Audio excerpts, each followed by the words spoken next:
Hey guys, Garrett here with the Carbon Edge Commentators to talk to you today about the Spyderco Techno.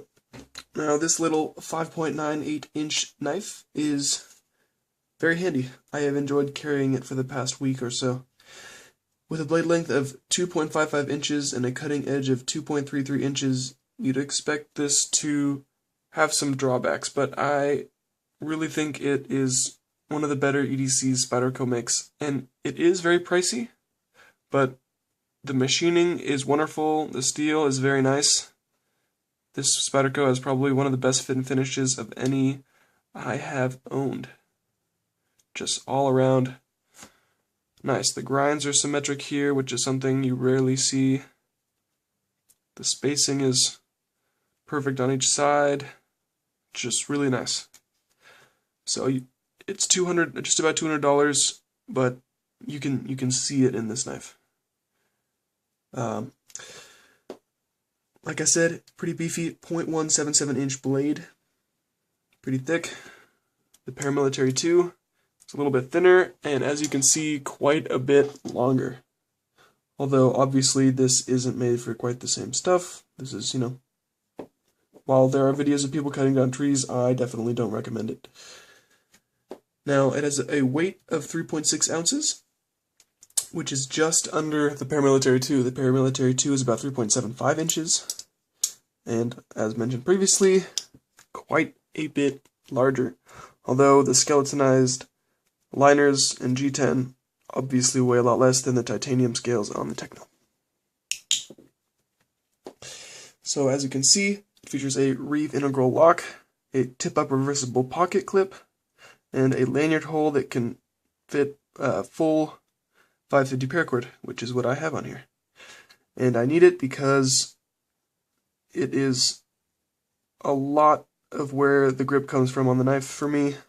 Because if I get it in a nice, comfortable grip, open up, you can see that, about half of this lanyard is being used really to grip. As for the jimping here on the blue spacers is pretty grippy. You can definitely feel it. However, this is more an aesthetic design. It's easy to just slide off of here.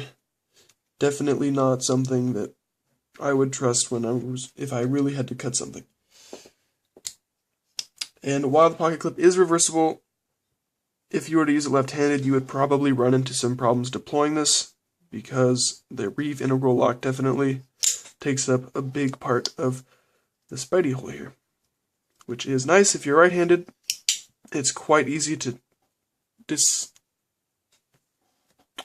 the locking mechanism. It almost is as if this is cut out, and this remains the same here.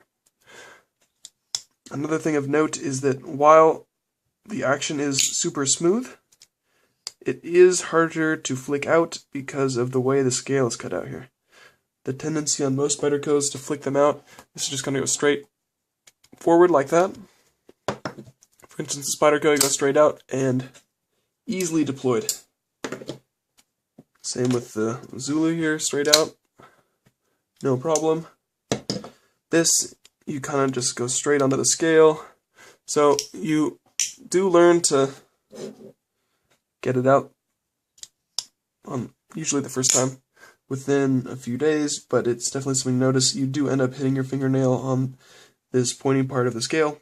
Might be a big deal to some. I don't really mind. If you're not flicking it out, it's very nice.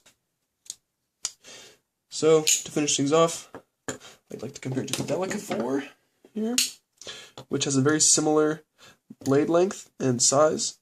However, the handle is quite a bit longer, as you can see here. The Zulu handle is a little bit more comparable, although the blade is quite a bit thinner. And of course, Paramilitary 2, which you have seen throughout the video, and M390, one of my favorites. And there you have it, guys. The beefiest little folder you ever did see. Thanks for watching. Stay sharp, and I will see you next time.